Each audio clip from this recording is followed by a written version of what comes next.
Good afternoon. Welcome back. We're ready to get started with our afternoon portion of the presentations. We're going to continue focusing on our 2015 testing activities, more specifically related to our optimizing self-response test that's occurring now in the Savannah, Georgia media market. I'd like to begin by introducing Jessica Graber. She is the Assistant Division Chief for Self-Response, Language, and Content within the Decennial Management Division, and she's going to provide a high-level update on the test. Jessica. Good afternoon. Thank you for joining us after lunch. This afternoon, I'd like to give you an update on another of our current census tests, the 2015 Optimizing Self-Response Test. Next slide, please. When we speak about optimizing self-response, we're referring to plans, activities, and methods that in combination will generate the largest possible self-response to the census, and as a result, reduce the number of housing units we need to contact as part of the non-response follow-up effort. For the 2020 census, we're planning a three-tiered strategy to promote self-response, including a robust communications campaign, direct outreach to housing units through multiple channels, and offering respondents several ways to complete the census. Our goal is to meet or exceed the self-response rate seen in 2010. However, we recognize that the internet option will not be feasible or preferable to all housing units or communities, and therefore we are also promoting response through other more traditional modes by mailing paper questionnaires and conducting telephone interviews with respondents who call our telephone center. Next slide, please. The design of the 2015 Optimizing Self-Response Test was informed by what we learned from previous census tests. The 2014 census test demonstrated that housing units responded to our request to complete the survey online when contacted with what we are calling our internet push strategy. This approach included a series of 4 contacts, beginning with a letter inviting the household to complete the census test online using a web address included in the letter. Non-responding housing units were prompted 2 additional times with postcard reminders providing the same website information. As a last attempt to gain cooperation, a paper questionnaire was mailed to the home. The 2015 OSR test is providing an opportunity to more fully test this approach. The 2014 census test also included an invitation for housing units to sign up in advance and be notified, either by text message or email, when the survey was available online. This test provided useful experience to understand the technical and operational requirements associated with implementing this type of design.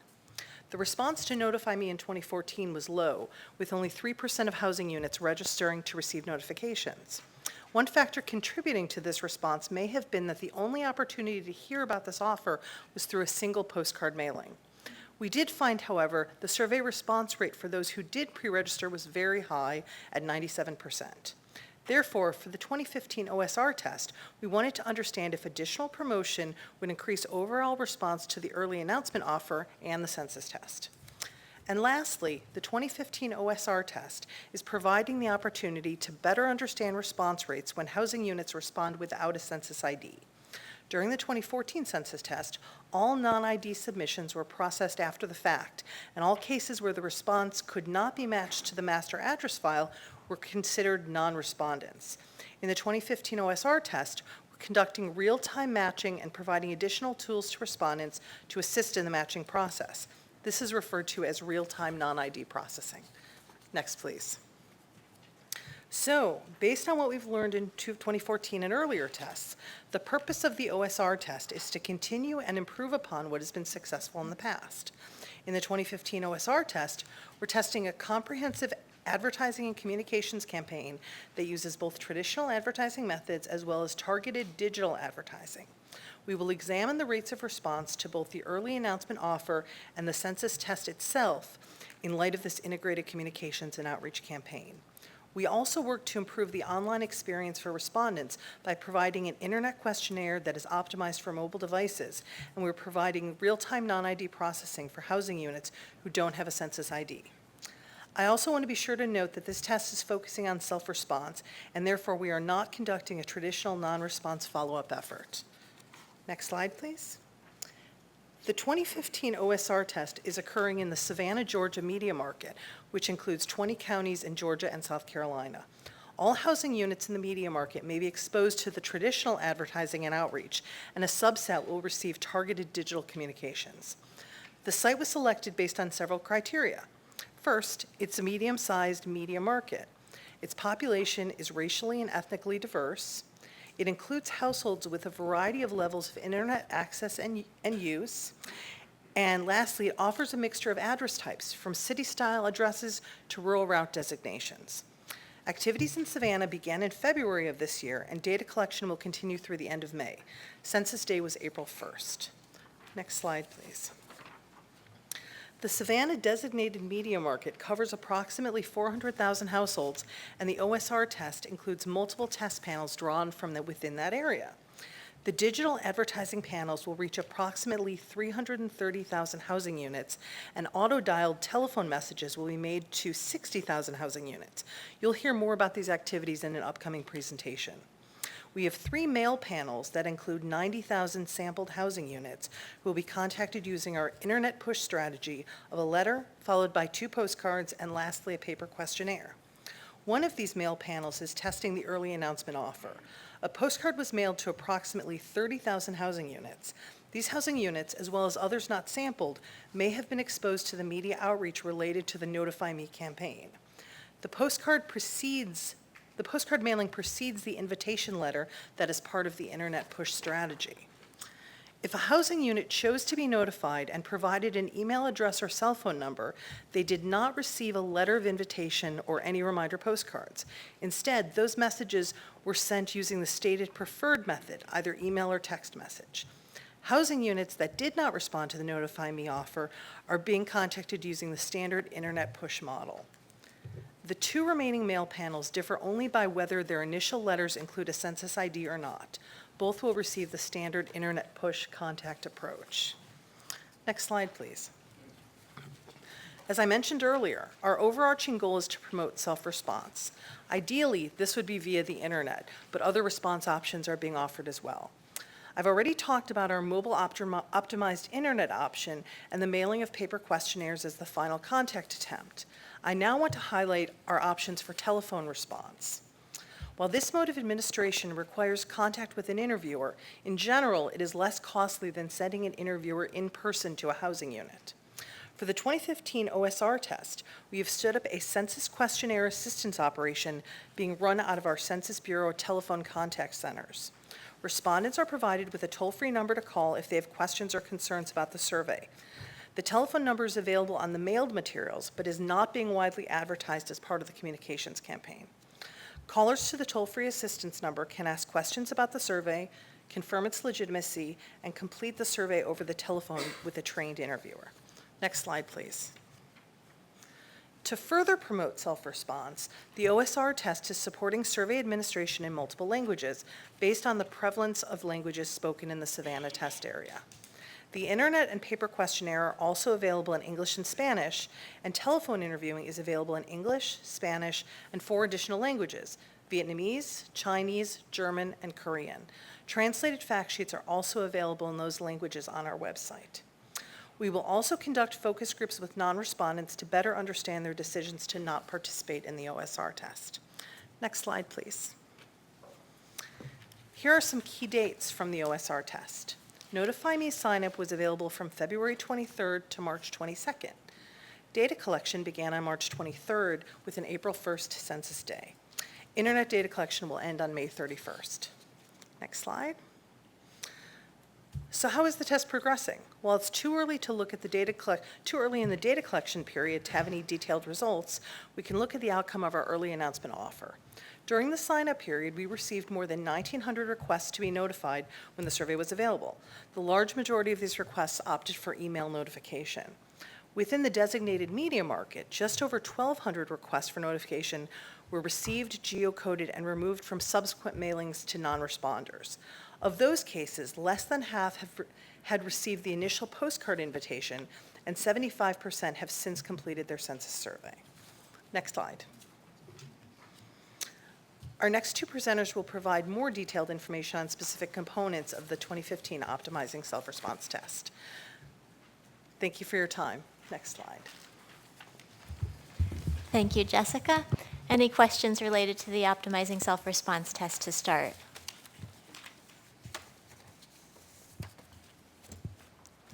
Tricia. we often ask this question. Okay, when you choose a test site, and I've heard it now with regard to Phoenix, you chose it because it had a mix of things. And of course, it's not necessarily representative of the entire country, but you must use it, right, to project to some degree.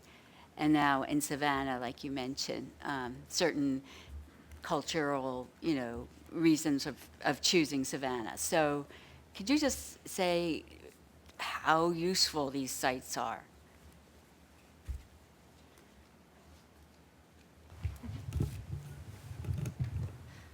So the sites are very useful. Without the sites, we wouldn't have any tests. It So, wasn't that easy. no, in all seriousness, a lot of thought goes into site selection, and there's a lot of parameters that we use to help us design the tests around the sites and around what it is, the research goals, what it is we need to look at. So for this year, the key things that we wanted to work on were the use of the enhanced operational control system and further refining, as I said earlier, kind of the extremes of our potential use of administrative records. And for that, we needed an area that had various characteristics. We needed the mobile population. We needed to have a high vacancy rate so we could look at how well administrative records help us remove vacant housing units. We needed a variety of response rate patterns, and the Maricopa area provided those characteristics for us.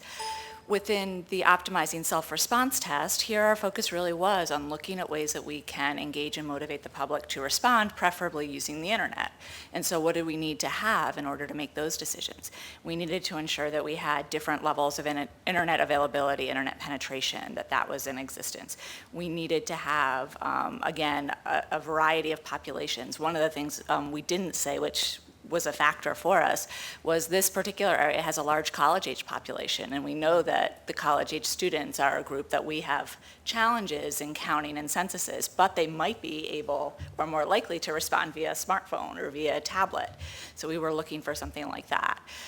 We also knew with this particular test that we wanted to be able to do some early research in advance of the award of our communications contract, which will happen next year.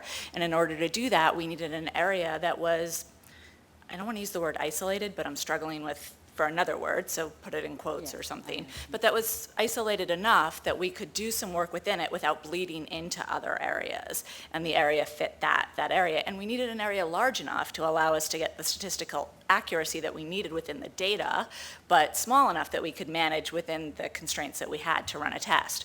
So those are the factors that really, for this year, that went into site selection. Other things that play into some of the decisions that we make, just as you said, no one site represents all of the nation. But that's why we try to scatter our testing throughout the nation over the years that we do it, so that we can reach different demographic groups, use different regional offices, try our procedures in different places, and continue to refine and build off them. So each test in and of itself is extremely useful. Each site is selected for a variety of reasons. We do use the input from it to help inform what we're doing, but by no means do we think it's representative of the entire country. But you can check off, like, okay, Savannah, like, I don't know, Augusta, Georgia, like, a place in Oklahoma. I mean, Well, I don't look at it There's as a band. checking off on it. I look at it, the way I think about it when we're looking for site selection and looking to plan our tests really goes back to the research questions or the problems we're trying to solve or identify. What is it that we're really trying to get out of this test? What are the goals we're trying to do? And does a particular geographic area enable us to really refine those particular challenges or those particular problems? So I wouldn't say if we've been to Savannah once, we'll never go back to Savannah, because I don't think that's what we're looking to. And we're certainly not looking to say, oh, we went to this major city or that major city, but we are looking to say, here are the problems that we want to work on, here are the challenges that we see with what we're doing, we need some field work on it, and this area meets those characteristics.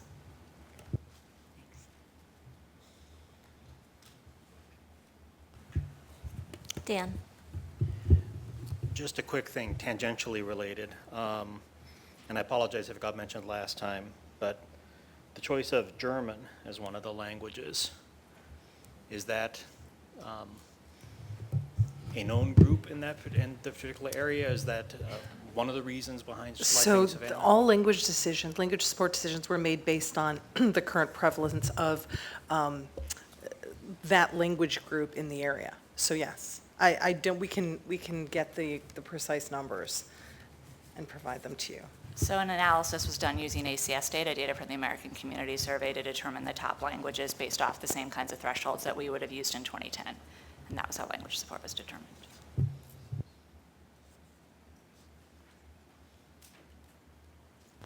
Okay, thank you. Let's move now to Tasha's presentation related to the communication, advertising, and partnership work that's occurring in Savannah right now. So, good afternoon. I'm going to give you a few highlights about the 2015 census test communication activities. And I hope that before you came in that you saw the table outside that had a number of examples of some of the ads for the 2015 census test. This presentation is largely very visual, so although I have a lot of slides, I think I'll move through them fairly quickly. So next slide. These are the topics that I'll cover today, so although it does seem like a whole lot, I'll move through them. Next slide. Much has changed since the launch of the 2010 Integrated Communications Campaign. In technology, in communications, this has given rise to digital advertising. So this is just one example of what we plan on testing in this site. Jessica has already talked a little bit about this, and I'm going to cover some examples. So our goals for this test are to support the insights for the 2020 communications census goals. We want to increase opportunities to engage our hard-to-count populations. We want to increase self-response to reduce the non-response follow-up and related costs. And of course, we want to test our communication activities to inform our 2020 Integrated Communications Campaign. The objectives for this particular component of the test is to implement a comprehensive and integrated communications program in the Savannah market test. To support the OSR test by increasing our response pre-registration within Notify Me, to motivate our self-response, especially online, and then to answer communications research questions regarding the use and the impact of micro-targeted digital advertising. Next slide. So our main research question that we want to answer for this component of the test are, what are the effects of the integrated and combining digital advertising and micro-targeted ads with our other traditional communication activities, such as our mailing our postcards, our letters, our earned media coverage, our computer automated phone calls, our broadcast and audio, radio ads, as well as our outreach and promotion activities. Specifically, the way that we want to do this, explore our internet and overall self-response rates, our internet and self-response rates of specific social demographic groups, our internet and self-response rates of our housing units targeted by specific mail-out strategies, as well as our pre-registration rates. Next slide. I won't spend a lot of time on this. Actually, Jessica sort of already covered this, but I do want to call out here that we do plan on focusing on some of our influence and phone calls to actually test this. We didn't really do this in 2010, and so we want to ensure that using these influencer phone calls, which are some key notable people in the test market area, to actually make phone calls which are robocalls, to the residents to tell them about the importance of participating in the test. Next slide. Here's our timeline that covers all the activities and the planning for the communications campaign. I'll draw your attention to the fact that the campaign activities began with Notify Me in February, and the campaign for communications will run through the end of May. Next slide. Partnership.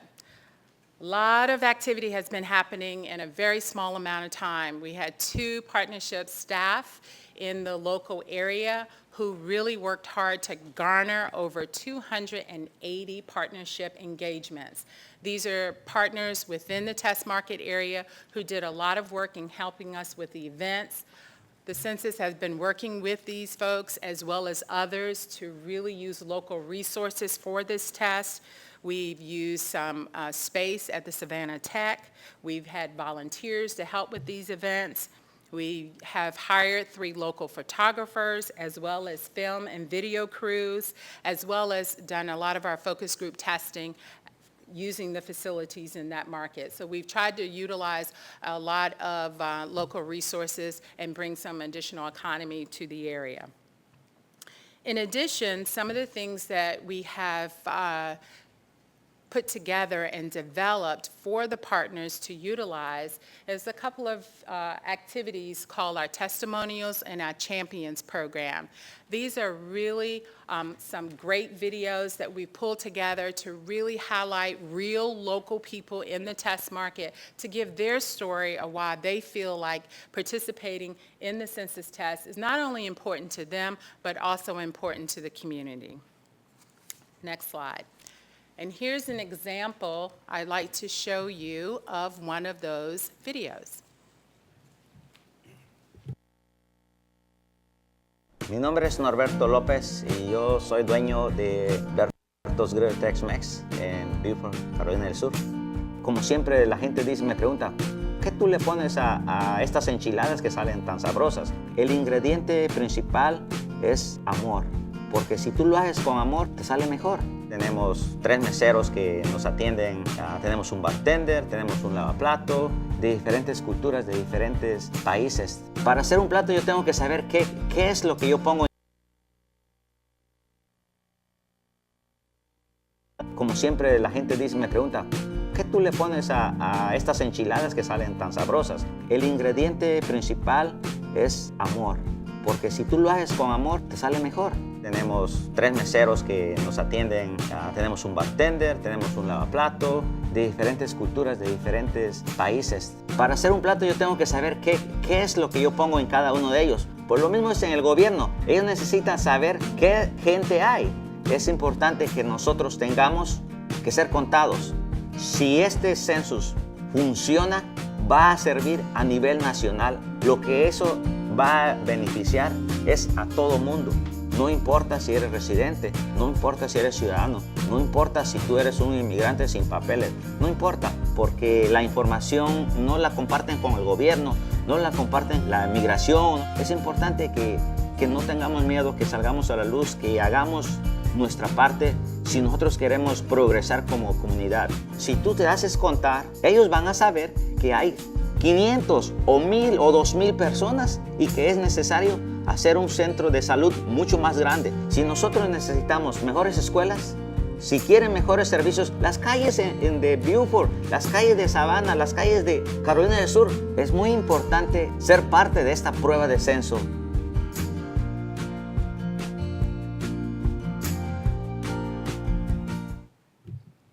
Thank you, Chuck. We're in partnership together. So you got the rest of this? Because I have a couple more of these. He's sweating hard over there, but he's doing a great job. Thank you, Chuck. So that's just one example of the 9 videos that we have, and it cuts across, as I was saying, other people in the test market. After my last we've physical, my highlighted. doctor and I came up with a plan to help me stay healthy. I wanted to make changes that would help me lose a few pounds and keep my blood pressure Like under I said, control. Chuck, At first, I was a bit overwhelmed. you're making me look Fortunately, bad I here have now. Annie to help. It's a mobile phone-based That's all messaging right. tool designed just for veterans. So these My provider uses videos Annie are to connect actually me. in English and in Spanish, and as you just saw, that was an example of one of our Spanish ads, videos. All right, next slide, number 9. There we go. We're back in business. Partnership. So we had a lot of different local events in that area, including the Notify Me, which actually launched I think it was February 23rd. And then we actually had a kickoff event, as well as we just had our Census Day event, which was last week, where some of our folks here actually participated. Our director, Lisa, actually went down and participated. I think Jeannie and a few others did a lot of events to help kick off, and we had a lot of participation from the local area. Next slide. So we want to help our partners as much as possible in their outreach to the test market, the population in the test market. So one of the things that we've done is create a toolkit that's also online, and partners and others can go and download the information. Some of the things that it include, I won't go over all of them, but it does include information that's geared towards and targeted for the various communities. It has some FAQs in it to help answer questions about what the census test is and other examples to show why it's important. Okay, next slide. So the next couple of slides are just some examples of some of the outreach materials that are being used throughout the test market area. And these are examples of posters that were created, and these are used to be put up in various locations throughout the test site. Next slide. So these are some additional examples of outreach materials. A couple of these that I want to call to your attention. Some of you right here in these first two rows will have a push card. This is the push card. And then you also have a bookmark. So these are two examples of our outreach activities that we have, that we're actually trying that's a little bit different than what we've done in the past. So we're testing this to see how well it works. So the push card, partners use these to pass out to the folks in the local community. And on the front, it has some images as well as our main message points. On the back, it has much more information in a more visual, pleasing way of some key points about the census test. Then our bookmark, I want to draw your attention to, on the screen here, there are 3 red circles. And on the bookmark, you see that these are some additional ways that we are also testing on how people can engage with the census. And so one of them is, obviously, hashtag #WeCount2015 that people can tweet out. In addition, we have where you can text WeCount to 55000. And you text that, and what you will receive is a link that will take you so that you can fill out the census test. Also, we have the QFR code down here. So using your smartphone, if you have an app, you can take a picture of this, and this will also take you to a link to help you fill out the test. So we're testing these. We are seeing some results, and we are analyzing them, and hopefully these will be incorporated in our future activities for the upcoming 2020 census. Okay, next slide. Road tour. So this is on a smaller scale than what we did for the 2010 census campaign, but we have 2 partnership specialists in the area who are using 2 vehicles that we utilize through GSA, and it has car signage on it. And these are designed to fit the themes, as you can see, of all the other materials that we have developed for the campaign. And these partnership specialists are actually equipped with iPads. And so as they move around from event to event, they will have the iPads, and they can help people actually fill out their census test right there, live, doing these events. And so this is another area where we're actually testing to see how this works. Next slide. So I've already talked about the 3 major events that we had in the market, although there are lots of other things that are going on throughout the entire campaign. Some of the coverage that we actually receive from the media, which is really playing an additional role in helping to ensure that people are aware of what the census test is all about and why it's important to communicate and participate in it. And some of the coverage that we received up to last week, which is approximately 1,068 media mentions in our articles. Next slide. This is our website for those of you who have not seen it already. And this is where you can go and get additional information and learn about the 2015 census test. And to date, we've had about 18,000 unique visitors to this site. The next couple of slides are going to go through some of our social media This slide shows our social media hub, where we have a lot of social media activities going on right here, where residents as well as our partners can interact here. They can share their experience in participating in the census test. This is something different than we've done before, so we're testing this to see how it works.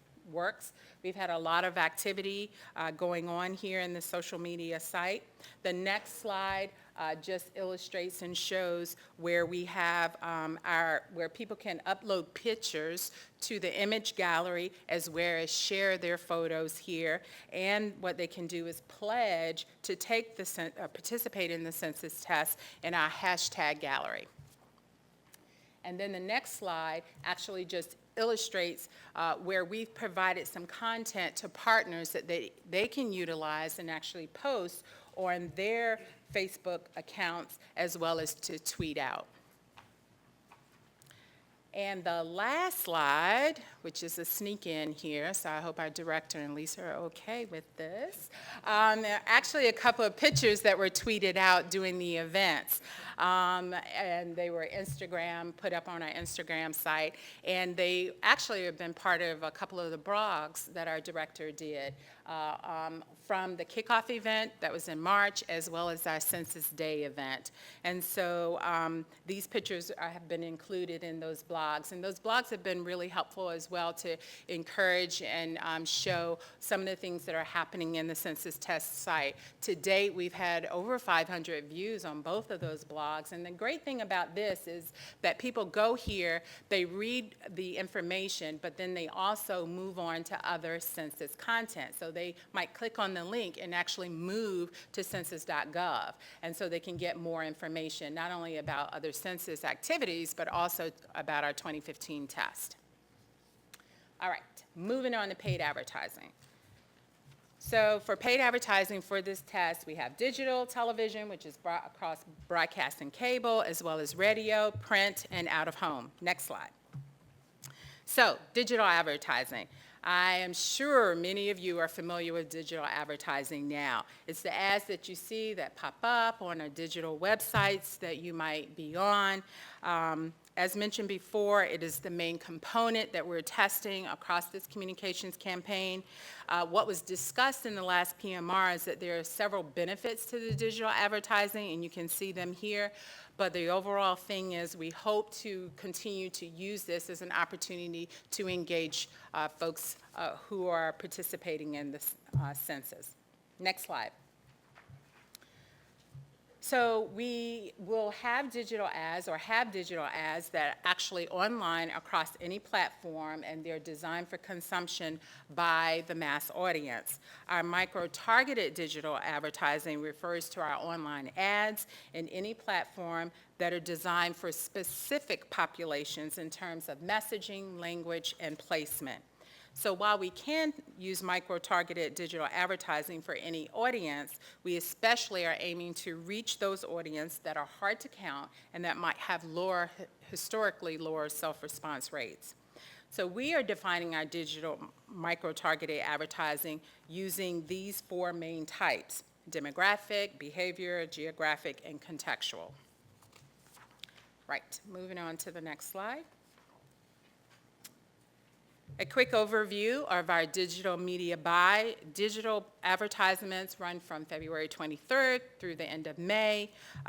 We have digital advertisements in market for both the pre-registration and online. Two types: mobilization ads as well as awareness ads. Next slide. This is an example of one of the digital advertising. This is a display ad. The website here is actually called The Bump. It is for new and expectant parents. And this advertisement encourages them to count all members in their household. As you know, children are among some of our population that are often missed and not counted and included. So this is an advertisement placed on that website. You can see the green arrow that actually shows the digital ad. Moving on to our broadcast, next slide, broadcast TV media buy.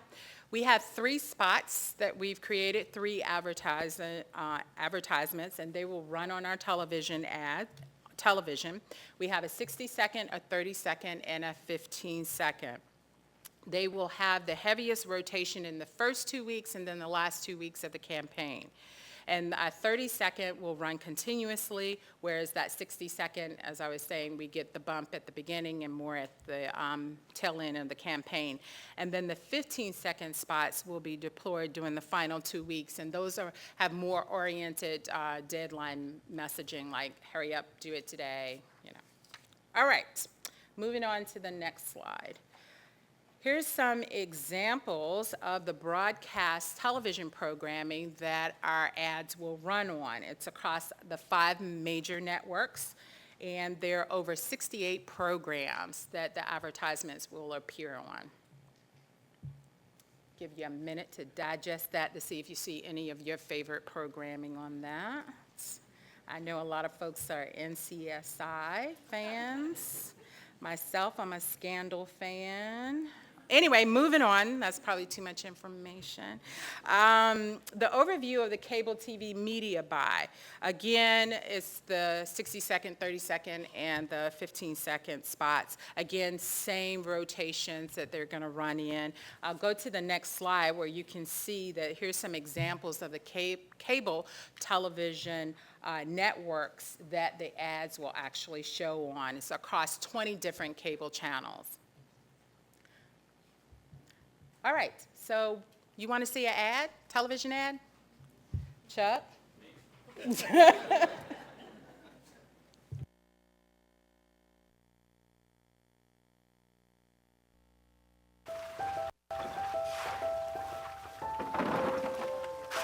My census, my job.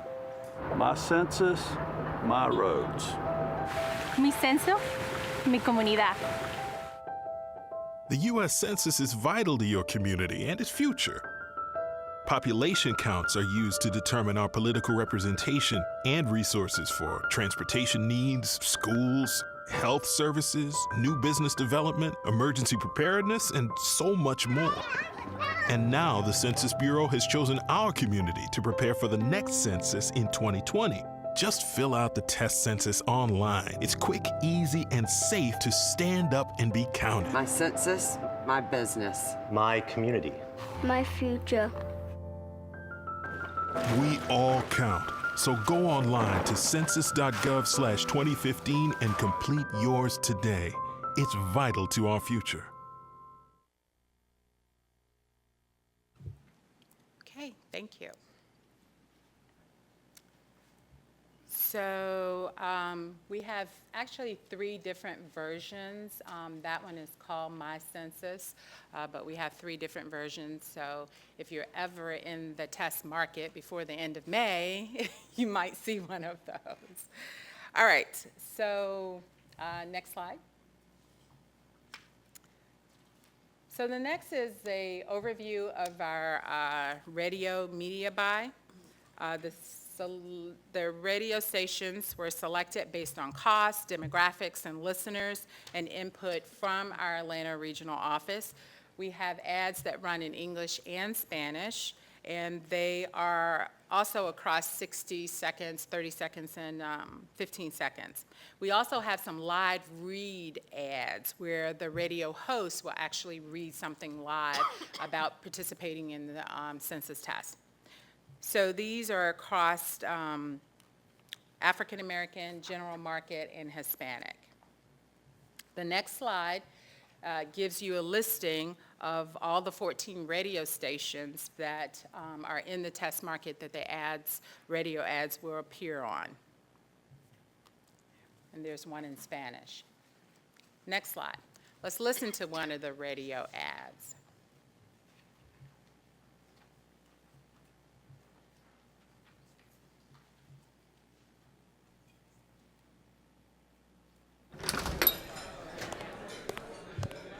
Hey, Mike. I'll just have a cup of coffee. Sure thing, Jim. What's going on? Went to the library this morning and completed my test census online. The census? Didn't know you could do that online. And isn't that in 2020? I'm talking about the 2015 census test. We've been selected to lead the way in 2020. Just us. Doing it online will save America lots of money and help get everyone counted. It's safe, secure, and really easy. My nephew did his right on his smartphone. I like not having to mail a paper form, and saving money's good. But what's the big deal about getting counted? You know that new school or the grocery store down the road? Those got put there because census numbers showed we needed them. And Dr. Pierce at the clinic, he told me the census is a big deal for healthcare. Sold. I'll do it. Don't wait. Do it today. Complete the test census at census.gov/2015. That's census.gov/2015. Okay, that's just one example of our radio ads. Moving on, Chuck will catch up with the slides. I'm going to give a quick overview of our print media buy. We actually have print placements largely concentrated at the beginning of the campaign and at the end of the campaign. The ads run as full-page ads. These placements are across 8 different print outlets, and these are the general market, African American, and the Hispanic. Moving on to the next slide.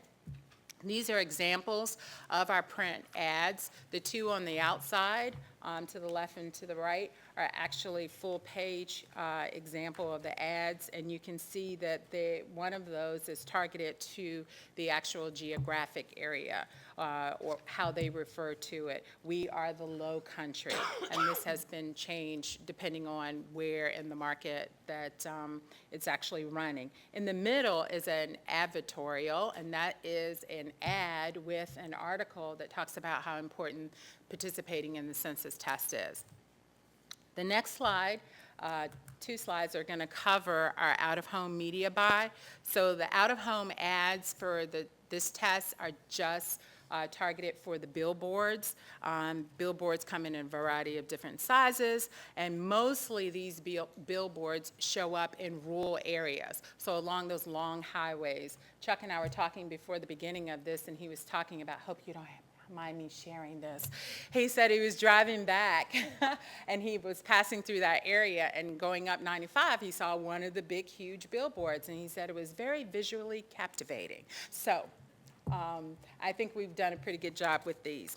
Moving on, this is an example of some of those visually captivating billboard ads. All right, next slide. Next to my last slide. Campaign tracking and analysis.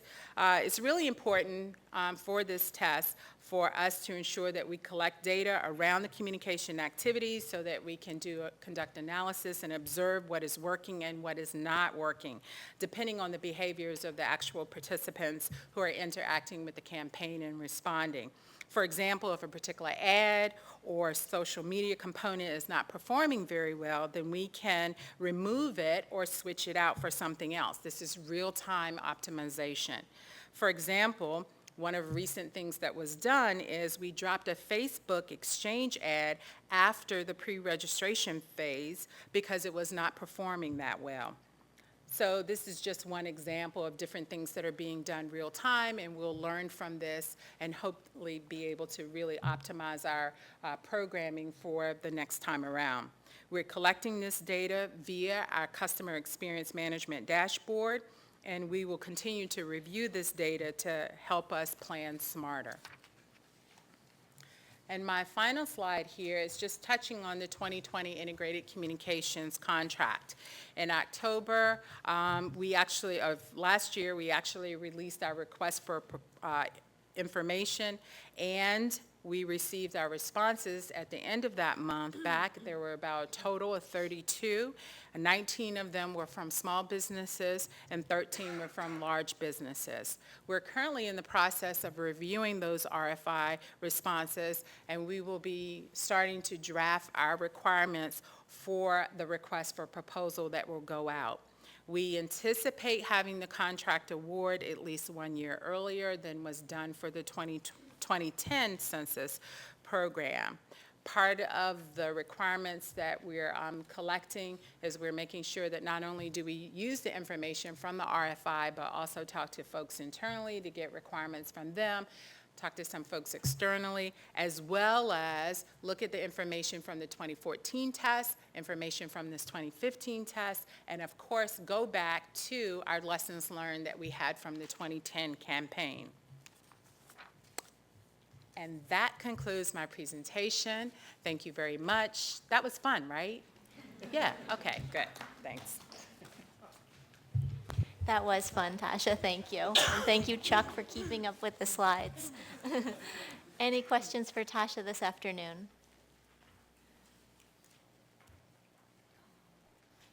Okay, Dan, go ahead. Just a quick thing. The traditional partners from 2010 and the previous programs, do you have any sense of people who were particularly involved in 2010 coming back and re-upping for the 2015 test? And then particularly the radio ad mentioned going to the library to fill it out. I'm just curious whether that, with the partnership, whether there's a active role or something like that for functioning as basically a questionnaire assistance center or a be counted center or something like that, instructions to fill out the form. So to answer your first part of the question is that, yes, partners have been very involved in this test. We've actually, in the 2010 campaign, doing the 2010 census, we had over 250,000 partnerships. And many of those partnerships we've continued to engage throughout since 2010. We had instituted an evergreen partnership program so that we would continue to try to engage with as many of those partners as possible. This has not only been happening here at headquarters, but most importantly, it's been happening in the regional offices. So many of them have stayed connected with the various partners that we had on board. We actually started a data dissemination program so that one of the things that the partners really wanted was to ensure that we came back and gave them data. And so that has been extremely useful in maintaining those partnerships. Yes, the partners for the 2015 test have been very engaged. They did help with in helping us secure some of the spaces, including the library, so that they can serve, as you are calling them, like a Be Counted site, where they can actually go in and use the internet to actually participate online. And then just to follow up with the other category that came up in the partnership stuff last time, was there any formal school involvement in the 15 test, anything like the census in schools type of thing? It was mentioned of the bookmobile stops and the going into libraries or whatnot, but whether there was a specific flyer or whatnot passed out in schools as another traditional venue. Kendall Johnson is going to help me out here. Hi, I'm Kendall Johnson, Customer Liaison and Marketing Services Office. For the 2015 census test, we did not do a specific census in schools type activity, but like the partnership program, it became an evergreen program after the 2010 census. It did so well in 2000, it did really well in 2010, so we now have what's called a Statistics in Schools program. We're developing collateral activities for the teachers to use in the classrooms, and it is growing. We are in the process of trying to finalize everything so that we can launch it hopefully in the next year.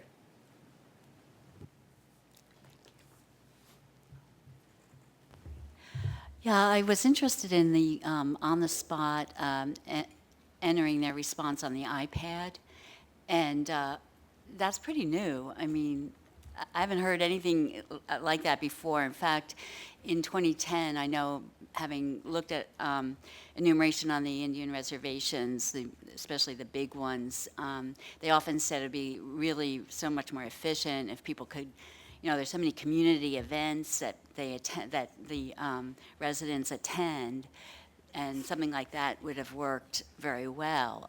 So I don't know how serious the Bureau is about this, but I'm interested in hearing about that.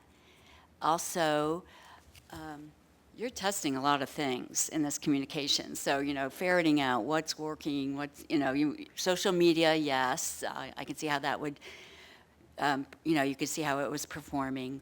Some of these things like the roadside, the billboards, not my favorite thing in the world, but billboards probably are pretty cheap, I would imagine, so why not kind of thing.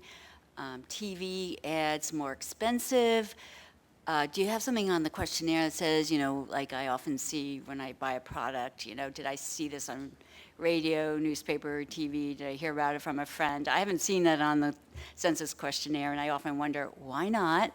Do they not, collect that data?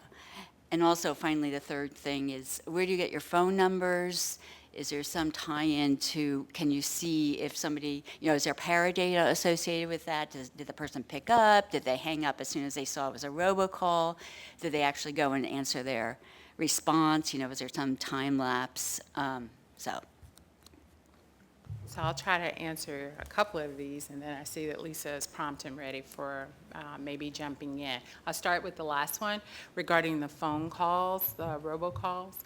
We have access to the phone numbers, and yes, we've been making those phone calls. However, we don't have that data yet. So at the end of this test, we will be analyzing that, and we'll have that information available for you.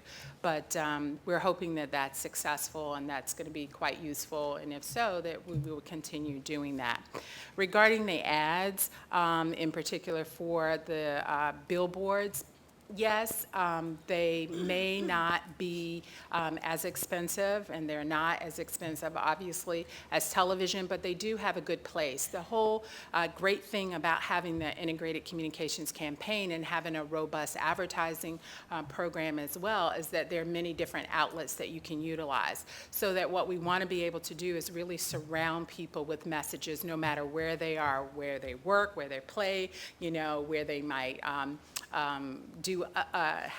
do other things. So the whole point is to make sure that if they're traveling to and from work, driving along the highway, that they will be able to interact and see various ads or hear them on the radio. So maybe not everybody will see the ads for the out of home, but in this particular market, it was important to ensure that we had signage along the rural areas, and that's where a lot of these out of home placements were. So what was your first question? Oh, okay, gotcha. But you also asked a question about whether or not we're getting information about how they saw it. And for respondents who do respond to the Savannah test, only the Savannah test, there is an additional screen at the end that does ask for additional information for that test. So we are doing that. But you asked specifically about the iPads, linking it back to the 2010 experience, where in some of these areas, this would be a great opportunity. And to me, you've hit the nail on the head with that. Frank is going to talk in a few minutes about non-ID processing and the combination of non-ID processing, our ability to do non-ID processing with the technology, with the use of the iPad, with the use of the internet, allows us to make the census mobile. And you asked if the Census Bureau is really committed to that. We're investing a lot in testing this. This is what makes the use of the internet so important for us. It allows us to make the census mobile, to bring technology to people that may not have it. So imagine, we're in remote Alaska and everybody brings a town together for what we traditionally did as a kickoff event. And then we sent them all home. In this case, we could bring it into them. And while everyone's there, they can fill it out, stand up, be counted right there, right then. So it is something we're very excited about, and Frank is going to talk about non-ID just to give him another plug for that as well. So. Thanks. Hi. Hey, Tasha. I had a question about the first bilingual YouTube clip. I noticed that the gentleman said in the explanation that the data was not being shared with the government. And I understand, of course, that it's not production data, and the purpose isn't to actually, capture the individual's data. And I understand why, because a lot of, undocumented citizens are very hesitant about sharing their information. Are you concerned, though, with using a strategy like that or language like that, that it may confuse people since it's coming from Census and that is the government, or maybe cause them to either question the legitimacy of the test, or even, down the line, and I'm not sure how big of a concern this would be, but to say, okay, well, I did that because I know that that wasn't shared with the government, but come 2020, this is going to be shared. So, maybe I shouldn't do this because they're not giving me those same disclaimers now, once it's actually production time. So one of the great things about this is that it is a test, and so with these messages, we can test and see how they work and how people are receptive to it, and then we can determine and analyze whether we feel like they're going to work and move forward. Another good thing about it is before we actually went into market and actually developed these ads and these videos, that we actually did focus groups. And so we did some research testing, and we talked to residents in the test market area and tried to understand better about what would resonate with their communities and what they felt like, would be good messaging. So we had some messaging to try out on them. And so we got this feedback, and that's what we used to help us as part of the development of the ads and the messages for these videos. Thank you. In the interest of time, I'd like us now to move to Frank's presentation. Just a reminder that we are conducting non-ID processing for the first time as part of the 2020 census. We've never done this before. We are the first country to test this methodology, and so far we've had great success rates. In 2014, we conducted batch processing. This time we're conducting real-time processing. So keep that in mind as Frank goes through his presentation today. All right, thank you, Deirdre. Good afternoon. So one of the things we want to do for you guys today is show you the real-time non-ID functionality, and we're going to do that at the end of the presentation, but also wanted to add some value to the presentation, so I thought I'd give you an idea of some of the other work that's going on that's related to real-time, other challenges that we have. So on the second slide, I'm going to try to operate this. So far, so good. Here's what we're going to cover today. I'm going to go over a comparison of how we did non-ID in 2010 versus how we're trying to tackle it for 2020. Talk a little bit about workload modeling. That's some of the other work that's related to real-time. And if we go to using real-time and promoting non-ID response more through the internet, then we need to be thinking about preparing for the workload volume. Other related work I want to talk about, field verification is an operation that follows non-ID in that there are certain cases that if we don't match to our inventory, but we assign to a block, we have to ensure that they exist on the ground. And so field verification was the traditional method for doing that kind of work. We're trying to do some office-based validation too, so I want to talk a little bit about that.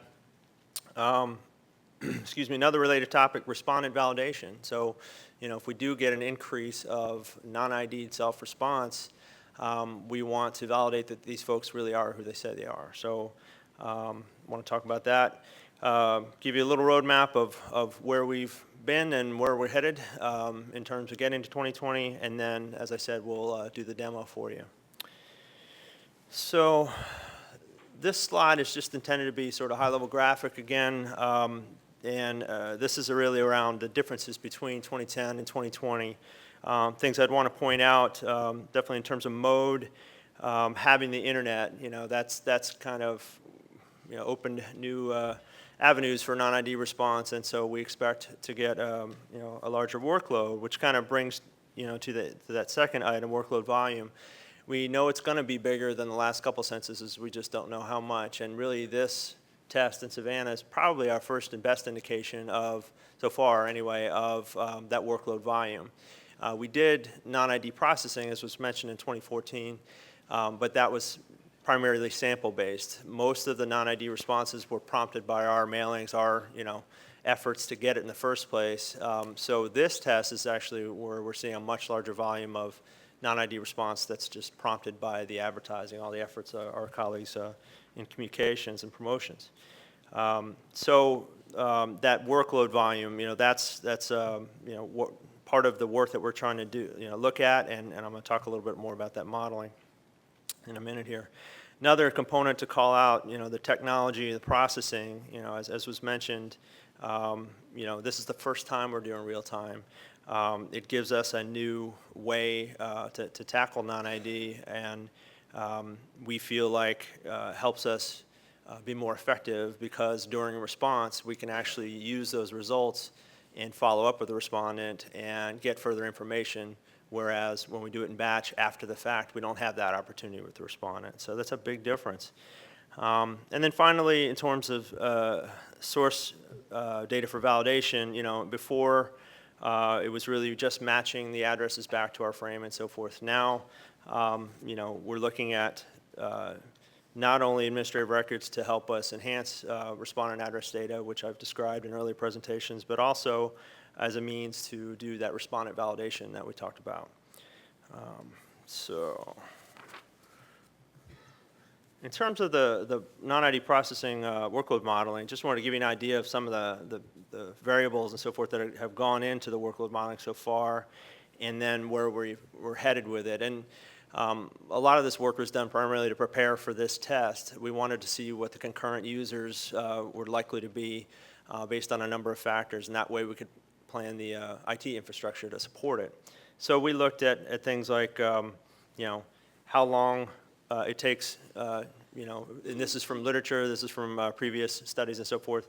How long does it typically take for a respondent to pass along the word to another respondent that, and sort of promote that they've participated in this test. We look at things like return rate. We have historic data from previous census and so forth, so we can use that to sort of model what we could anticipate happening in the future.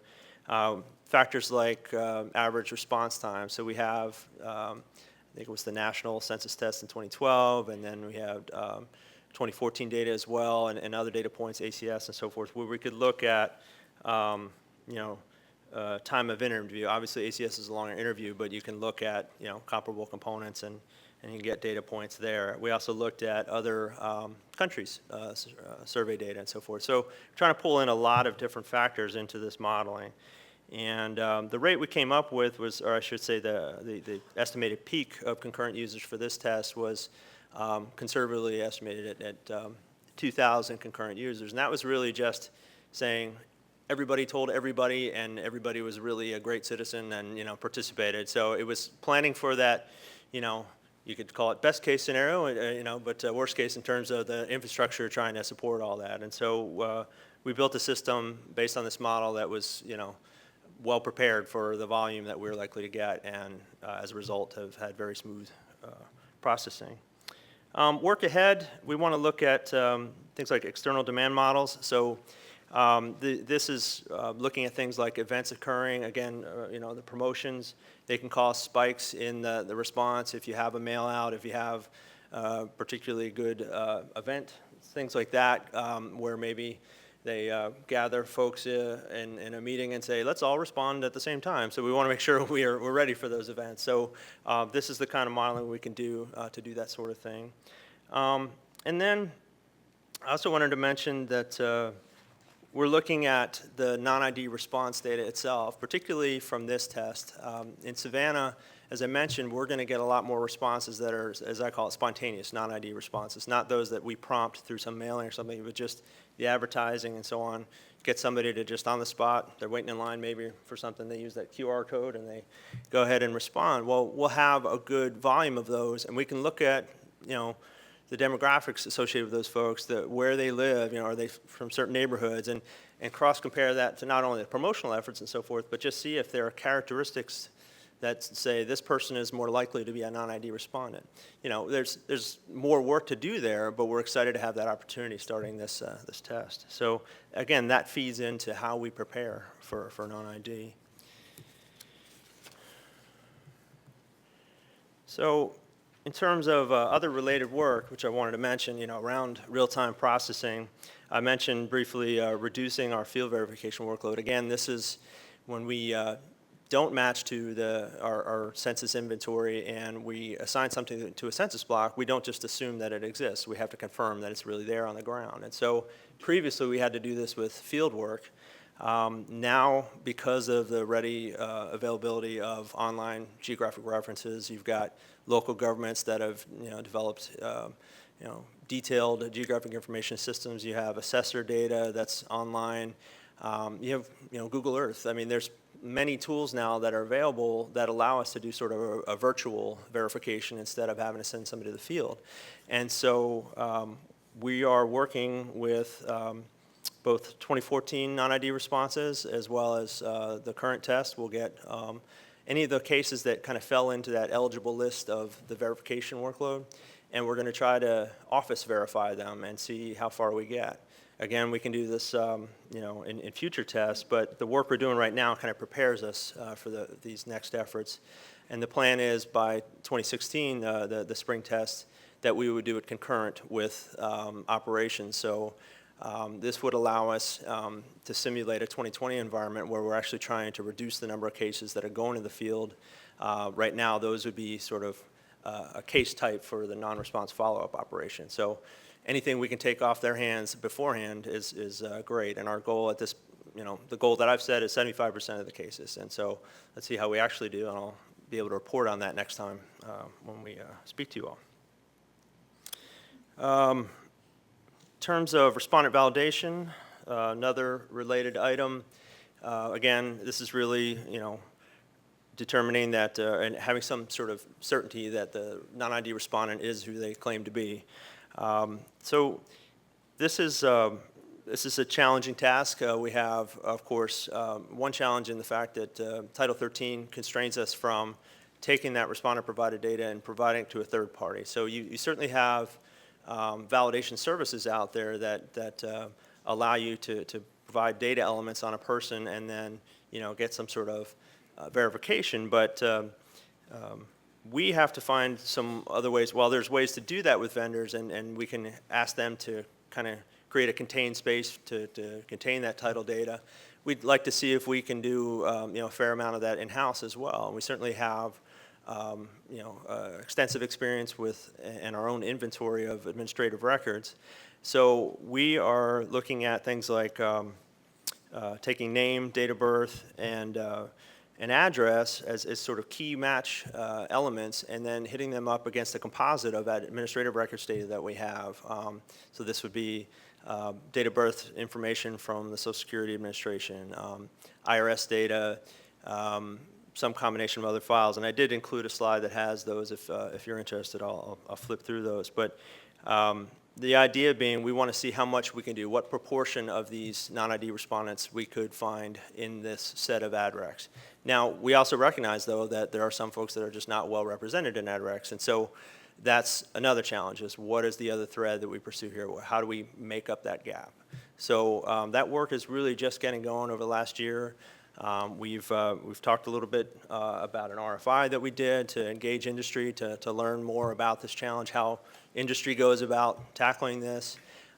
We have discussed with other groups along the lines of what's called the National Strategy for Trusted Identities in Cyberspace, NSTIC, and the idea is to create an identity ecosystem that essentially a set of credentials that you can use for a number of different purposes. And so if this infrastructure continues to evolve and exists, in 2020 at a greater scale, it's something we can tap into, and that'll be exciting. So we're going to, keep tabs on that, but as that's still, maturing, then we've got to pursue other threads as well. And so there's quite a bit of work here, but it's a whole new facet of non-ID, and certainly very interesting to me to get to pursue it.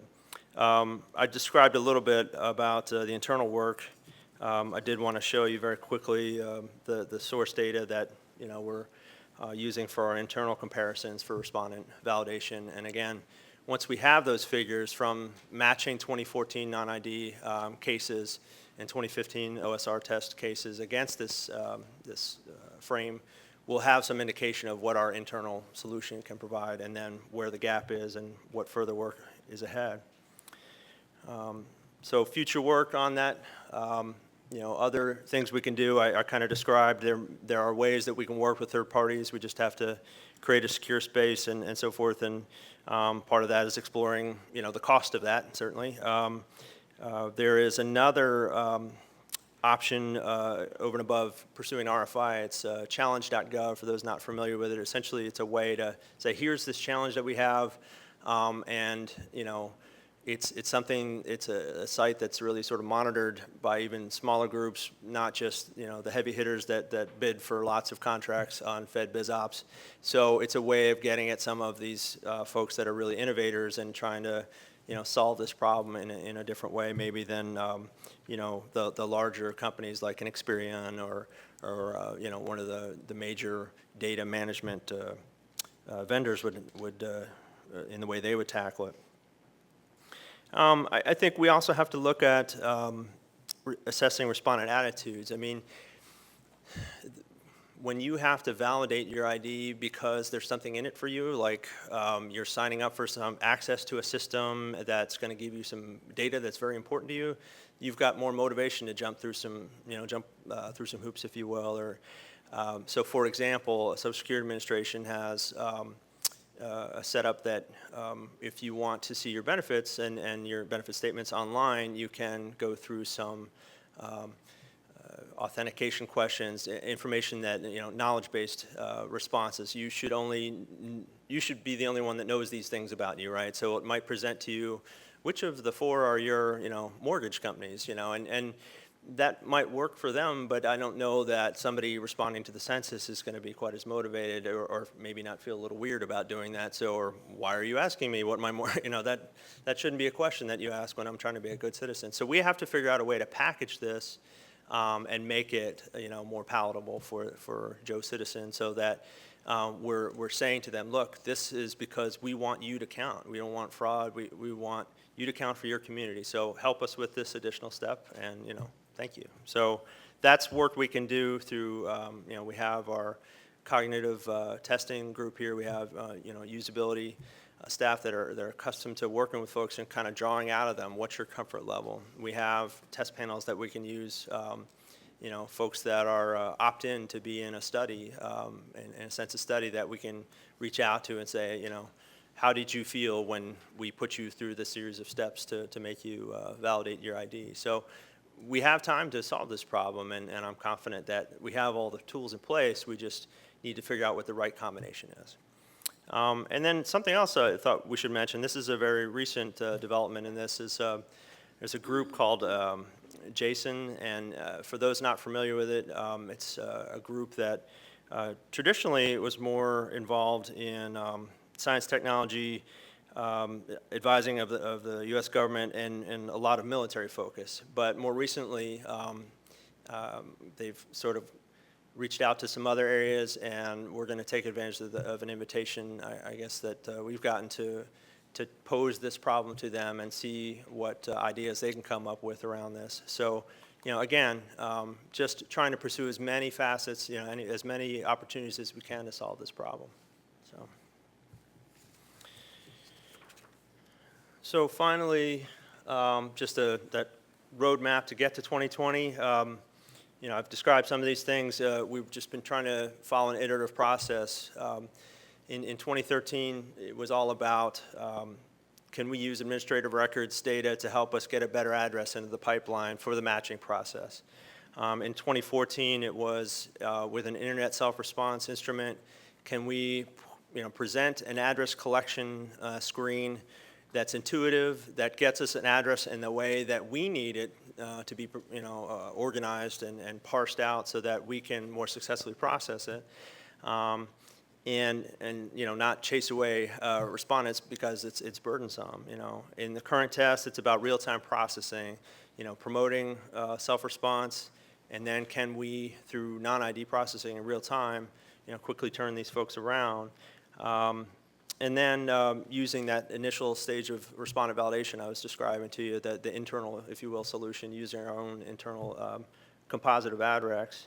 In 16, we're hoping, fully planning, I should say, to be in the cloud for non-ID implementation. So this is, instead of using our own internal hardware and so forth, putting all of this functionality into the cloud, and that allows us to evaluate scaling up to a 2020 level operation. So this is important work to get done early so that we can learn from it and then evolve.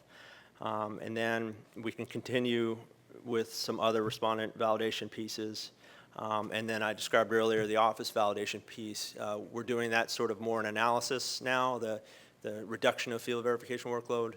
By 16, we should be able to do it concurrently with data collection, and that way, again, NARFU is on the tail of self-response. We let self-response occur for a while, so if we can knock out a bunch of these verification cases in the office before NARFU even starts, then they'll know that they only have a fraction of the workload they would have had otherwise to help us go and verify these addresses. And then in 17 and 18, that's really getting down to, we think, we've got all of our pieces in place. Let's just make sure it's fully functional and we're ready for 2020. So that's sort of the overview. Just thought that would be helpful in terms of, why are you guys doing this real-time thing, right now? So, so that's sort of the longer-term view. So now what we're going to do is switch over. I've asked Chuck and Michael over there to do the driving for me. We're going to pull up the Internet Self-Response Instrument, and I'm going to show, or I should say, they're going to demonstrate while I narrate, I guess. The address collection piece I described, something we call address standardization, which is where we present back the address to the respondent after we've, sort of tidied it up and made it ready for processing, and it serves two purposes. First, it allows them to see the address that they've keyed in to confirm that it's a good one that we can move forward with, that they haven't forgotten some address element, perhaps an apartment designation, that sort of thing. But also, it allows us to show it to them in the way that it's going to move forward. So it might add, it might change the word street to ST, that kind of thing. And it's just presenting to them kind of a similar user experience that you might have if you bought something online and you typed in your address and they present it back to you. This is where we're going to mail this package to you. Is that okay?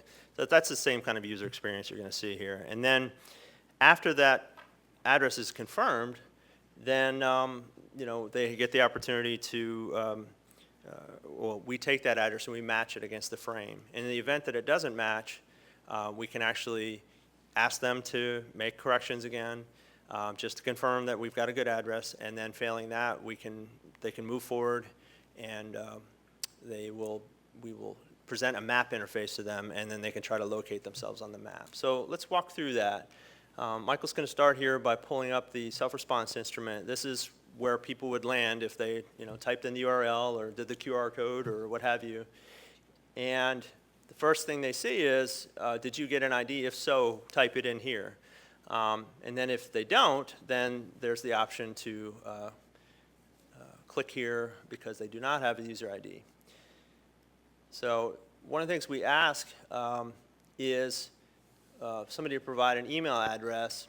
This allows us to give them a PIN if they want to finish, if they can't finish the interview during the one session, they want to come back to it. But there is a checkbox that says, I don't have an email address I want to provide. So, they can get past this screen. So you can go either way. And then there is something called CAPTCHA, which just confirms that the person is really a person, not some automated attack on our system. So then the user just has to type in the short string that's presented, press next, and then they start the non-ID response. It just confirms the email in this case and then provides a PIN again. So in this case, we are confident we're going to finish our interview right now, so we're going to move on. So Michael's going to type in an address. So you'll notice that we have it split between different pieces, different components of the address, and that's important because that assures us that we're separating the house number and the suffixes and prefixes and everything that goes with that with the street name. And in a place like DC, you have northwest, southwest, different designators that it's important that goes with the street name and not with the unit designation, the apartment number or with the address number. So breaking it into pieces makes sure we have a better shot at processing it correctly. So go ahead and press next, Michael. So this is the standardization piece. It's just presenting back to them, are you okay with me using this address? And it looks the same, so yes. And in this case, Michael has provided an address that we know doesn't match to something in the frame. So it's presenting back, we aren't able to match it. Could you just review it one more time?